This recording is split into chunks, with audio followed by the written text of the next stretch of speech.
Hey guys, তো প্ৰথমে আপোনাক ওয়েলকাম কৰিছো জব এলাৰ্ট এছকি ইউটিউব চেনেলত। তো মই আজি এইটো ভিডিঅ' দেখুৱাম আসাম ইঞ্জিনিয়াৰিং সাৰ্ভিস ৰিকুৱাৰমেন্ট বৰ্ডৰ পৰা যেটো ৰিকুৱাৰমেন্ট আহিছিলে তাৰ কাৰণে মই ভিডিঅ' এটা বনাই দিছো আৰু এইটো ভিডিঅ'ত মই দেখুৱাম আপুনি কেনেকৈ অনলাইনত এপ্লাই কৰিব। এপ্লাই কৰিবলৈ যিকোনো ব্ৰাউজাৰ এটা ওপেন কৰি ল'ব, তাতে আপুনি সাৰ্চ কৰিব www.aesrb.in সাৰ্চ কৰিলে আসাম ইঞ্জিনিয়াৰিং সাৰ্ভিস ৰিকুৱাৰমেন্টৰ যেটো অফিচিয়েল ওয়েবসাইট আছে এটো ওপেন হৈ যাব। এটা আট পিছত আপুনি অলপ স্ক্ৰল কৰিব আৰু এইটো ভিডিঅ ডেসক্ৰিপচনত মই লিংকটো প্ৰভাইড কৰি দিম, তাৰ পৰা আপুনি ডাইৰেক্ট এইটো পেজত আহিব পাৰিব। অলপ স্ক্ৰল কৰিব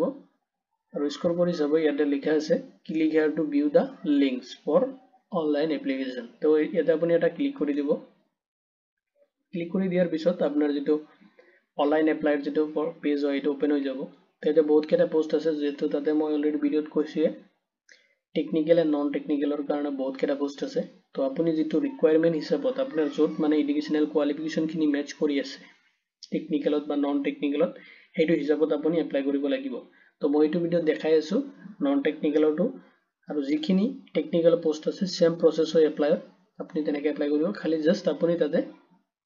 যেটো আপোনাৰ এডুকেশনাল ডিটেইলছ খিনি আছে, এক্সপেৰিয়েন্স ডিটেইলছ খিনি আপুনি বেলেগ বেলেগকে ফিল আপ কৰিব লাগিব। বেলেগ বেলেগ মানে আপোনাৰ যেটো এডুকেশনাল কোৱালিফিকেশন হেতু হিচাপত আপুনি ফিল আপ কৰিব। তো অলৰেডি লিংক খিনি দিয়া আছে টেকনিক্যালৰ কাৰণে, ওপৰৰ যেটো এডভাৰটাইজিং নাম্বাৰ দিয়া আছে মই এইটো ভিডিঅ ডেসক্ৰিপচনতো প্ৰভাইড কৰি দিম। এইটো ভিডিঅৰ লিংক আপুনি চেক আউট কৰিব পাৰে, আৰু তাতে লিংক এটা মানে যেটো অফিচিয়েল এডভাৰটাইজিংৰ লিংক আছে গোটেইখিনি তাতে প্ৰভাইড কৰা আছে, আপুনি চেক কৰিব পাৰে। তো আহক দেৰি নকৰি আৰম্ভ কৰো, যেটো আজিৰ মই নন টেকনিক্যাল পোষ্টৰ কাৰণে এপ্লাই প্ৰসেসটো মই আপোনাক দেখাম। তেতিয়া চাওক, স্ক্ৰল কৰি কিনে চাব এপ্লাই হিয়াৰ লিখা আছে, তাতে আপুনি ক্লিক কৰি দিব। পেজটো ওপেন হৈ যাব। যেহেতুকে আপুনি এইটো পোষ্টত এইটো পেজত আপুনি এতিয়ালৈকে ৰেজিষ্ট্ৰেচন কৰা নাই বা এপ্লাই কৰা নাই, তাৰ কাৰণে আপুনি কৰিব লাগিব প্ৰথমতে ৰেজিষ্ট্ৰেচন। তো ৰেজিষ্ট্ৰেচন কৰিবলৈ আপুনি ক্লিক কৰিব লাগিব new registration application for recruitment for of the post to the post of যেটো নন টেকনিক্যালৰ কাৰণে লিখা আছে, তাতে আপুনি ক্লিক কৰি দিব। ক্লিক কৰিলে যেটো আপোনাৰ এপ্লিকেশনৰ যিখিনি গাইডলাইন আছে, ইনষ্ট্ৰাকশন দি আছে আপুনি কেনেকৈ এপ্লাই কৰিব, ইনষ্ট্ৰাকশন খিনি আপুনি পঢ়ি ল'ব পাৰে বা ঠিক আছে পঢ়ি কিনে আপনি এপ্লাই কৰিব। যেহেতুকে মই অলৰেডি এইটো চেক আউট কৰিছো, তো মই এতিয়া নাচাও, তো মই এতিয়া ডাইৰেক্ট এপ্লাই প্ৰসেসটো দেখুৱাম। তো স্ক্ৰল কৰি কিনে আপুনি তলত চাব দিয়া আছে নেক্সট বাটনটো, তাতে আপুনি এটা ক্লিক কৰি দিব। ক্লিক কৰিলে যেটো এপ্লিকেশন ফৰ্ম হয় এটা ওপেন হৈ যাব, আৰু তাতে চাওক ডিটেইলছ খিনি আপুনি প্ৰপাৰ ভাবে ফিল আপ কৰিব, কাৰণ যদি আপোনাৰ কিবা কাৰণত মিস্টেক হয় এটা আপুনি আৰু আকৌ কাৰেকচন কৰিব নোৱাৰিব। সেইকাৰণে অলপ ভালকে দিব যাতে ডিটেইলছ খিনি মানে আপোনাৰ কাৰেক্টলি ইনক্লুড কৰিব পাৰে। তো প্ৰথমতে চাওক this a full name of the candidate. তো যে এপ্লাই কৰিব, যদি আপুনি এপ্লাই কৰি আছে আপোনাৰ যেটো ফুল নেম হয় আপুনি প্ৰথমতে এন্টাৰ কৰাব এজ পাৰ দা আপোনাৰ ডকুমেন্টছ হিচাপত, ঠিক আছে।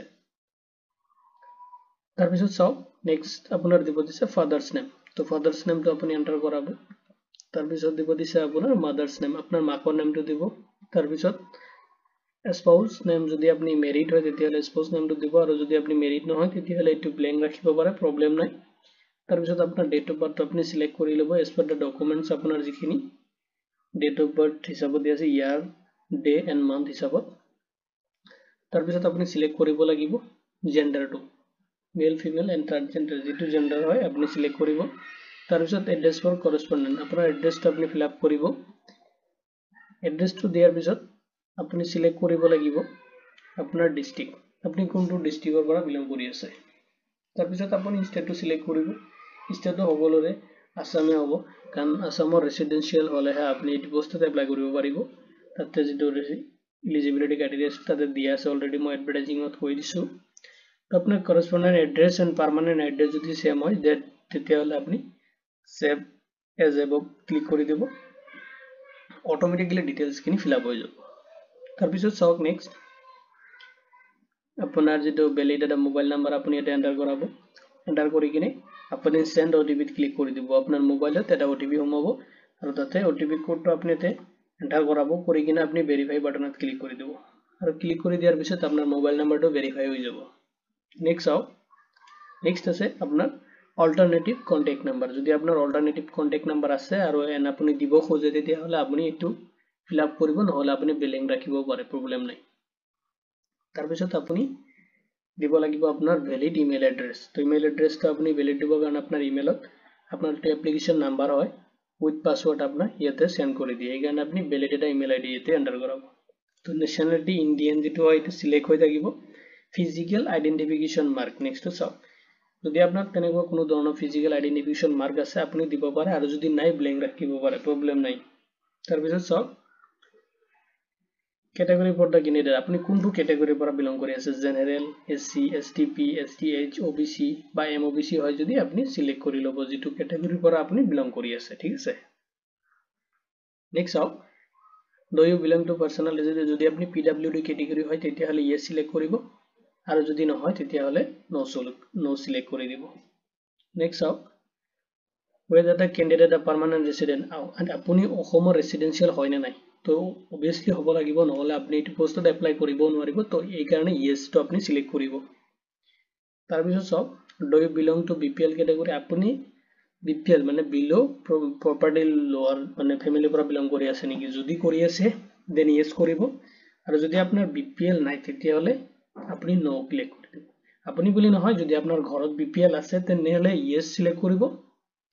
আৰু যদি নাই তেনেহলে নো সিলেক্ট কৰিব নেক্সট চাওক যদি আপনি এক্স সাৰ্ভিসম্যান হয় মানে আগতে আপনি কৰবাত কাম কৰি আছিল তেতিয়া হলে yes সিলেক্ট কৰিব আৰু যদি কাম কৰা নাই এক্স সাৰ্ভিসম্যান নহয় তেতিয়া হলে নো সিলেক্ট কৰিব নেক্সট চাওক এতিয়া চাওক are you eligible for the non technical post দিয়া আছে তো তাতে আপনি এডভার্টাইজিং দিও yes ত ক্লিক কৰিব নো ক্লিক কৰিলে আপনি ক্র্যাশ হৈ কিনে সেকেন্ড এটা পেজত গুচি যাব তো এটো মানে ওয়েবসাইটেৰ পৰা আপনি ৰিডাইৰেক্ট হৈ বেলেগ এটা ওয়েবসাইট যাব এই কাৰণে আপনি yes কৰিব কাৰণ আপনি নন টেকনিক্যালৰ কাৰণে এলিজিবল হয় কাৰণে আপনি এই পোষ্টত এপ্লাই কৰিব আইছে এতিয়া সব যদি আপনি yes সিলেক্ট কৰিব তেনেকৈ এটা বক্স আহি যাব তাতে আপনি সিলেক্ট কৰিব লাগিব আপনি কোনটো পোষ্টৰ কাৰণে এপ্লাই কৰিব এনেকৈ ধৰক যিকোনো এটা পোষ্ট আপনি সিলেক্ট কৰিব লাগিব এনেকৈ ধৰক হিউম্যানিটি কমাৰ্স যেটো আছে এটো সিলেক্ট কৰিলো সিলেক্ট কৰাৰ লগে লগে আপনি ইয়াতে আপনার যেটো এডুকেশনাল ডিটেইলস আছে এডুকেশনাল কোয়ালিফিকেশন যিখিনি ডিটেইলস আছে আপনি ইয়াতে ফিল আপ কৰিব লাগিব যেনেকৈ আপনি ক্লাস 10 ত কিমান পাইছিলে মাৰ্ক পাসিং ইয়াৰ ইনস্টিটিউশন তো এখানে আপনি এটো বক্স সিলেক্ট কৰি দিব নেক্সট চাওক আপোনাৰ হায়াৰ সেকেন্ডাৰি যিখিনি ডিটেইলস আছে এখানে দিব দিছে হায়াৰ সেকেন্ডাৰি ডিটেইলস খিনি দিব ফিল আপ কৰিব আপোনাৰ of training mark total mark আপনি কিমান পাৰ্সেন্ট পাইছে পাসিং ইয়াৰ খিনি আৰু ইনস্টিটিউশন মানে কলেজ নেম বা ইউনিভাৰ্সিটি পৰা যদি আপনি কৰিছে এইটো নেম আপনি এটো বক্স ফিল আপ কৰি দিব নেক্সট চাওক আপোনাৰ গ্ৰেজুৱেচন কৰাৰ যেটো গ্ৰেজুৱেচন কৰিছে আপনি গ্ৰেজুৱেচনৰ ডিটেইলস খিনি দিব তাৰ পিছত আপোনাৰ বিচাৰিছে পোষ্ট গ্ৰেজুৱেচন ডিগ্ৰীৰ যিখিনি ডিটেইলস পাতি আছে সেইখিনি আপনি এটা এন্টাৰ কৰাব তাৰ পিছত আপোনাৰ যেটো কোৱালিফাই এক্সামিনেশন আপনি কি এক্সাম কোৱালিফাইড কৰিছে অলৰেডি নোটিফিকেশনত দিয়া আছে এইটো হিচাপত যদি আপনি গেট বা ইউজিসি নেট বা ধৰক আপনি সিলেক্ট কোৱালিফাইড কৰিছে সেইটো আপনি ডিটেইলস খিনি এটা এন্টাৰ কৰাই দিব তাৰ পিছত চাওক PhD যদি আপনি PhD কৰিছে তো নহলে PhD ডিটেইলস খিনি আপনি এইটো বক্সত ফিল আপ কৰি দিব ফিল আপ কৰি কিনে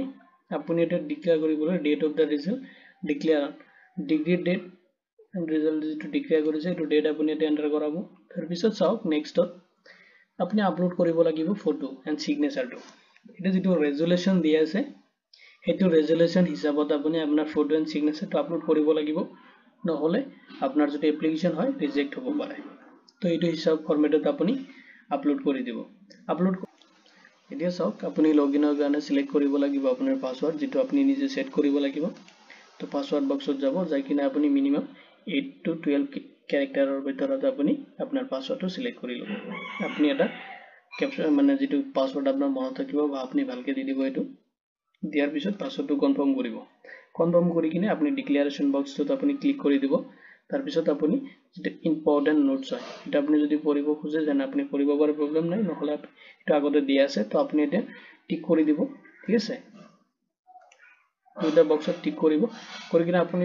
এবাৰ প্ৰথমৰ পৰা গুটিখিনি ডিটেইলস যিখিনি দিছে চেক কৰিব কাৰণ যাতে তাতে মিস্টেক নহয় কাৰণ এবাৰ মিস্টেক হলে আপনি এটো ফৰ্ম আৰু কাৰেকচন কৰিব নোৱাৰিব এই কাৰণে এটো চাই কিনে আপনি তাৰ পিছত নেক্সটত আপনি ক্লিক কৰিব ফাইনাল সাবমিটত আৰু ফাইনাল সাবমিটত দিয়াৰ লগে লগে আপোনাৰ যেটো ফৰ্ম হয় অটোমেটিক্যালি সাবমিট হৈ যাব তো এইটো প্ৰসেসত যিকেটা পোষ্ট আছে যদি আপনি বেলেগ পোষ্টৰ কাৰণে এপ্লাই কৰি আছে তাতো সেমই হ'ব জাস্ট আপনি যেটো মই সিলেক্ট কৰিছিলো এটা নন টেকনিক্যালৰ কাৰণে তো আপোনাৰ তাতে টেকনিক্যাল আহি যাব টেকনিক্যাল সিলেক্ট কৰাৰ লগে লগে আপোনাৰ যেটো ভ্যাকেন্সি হয় সিলেকশন অপশনটো তাতে চেঞ্জ হৈ যাব আৰু তাতে আপুনি আপোনাৰ যেটো পোষ্ট হয় এটো হিচাপত সিলেক্ট কৰিব কৰি কিনে আপোনাৰ যেটো এডুকেশনাল ডিটেইলস খিনি আছে এইখিনি আপুনি ফিল আপ কৰি দিব, ফিল আপ কৰি কিনে আপুনি সাবমিট কৰি দিব, জাস্ট এইখিনি। তো ধন্যবাদ দিছো ভিডিঅটো চোৱাৰ বাবে, আৰু ধন্যবাদ দি আজি ভিডিঅ' ইমানতে সামৰিছো।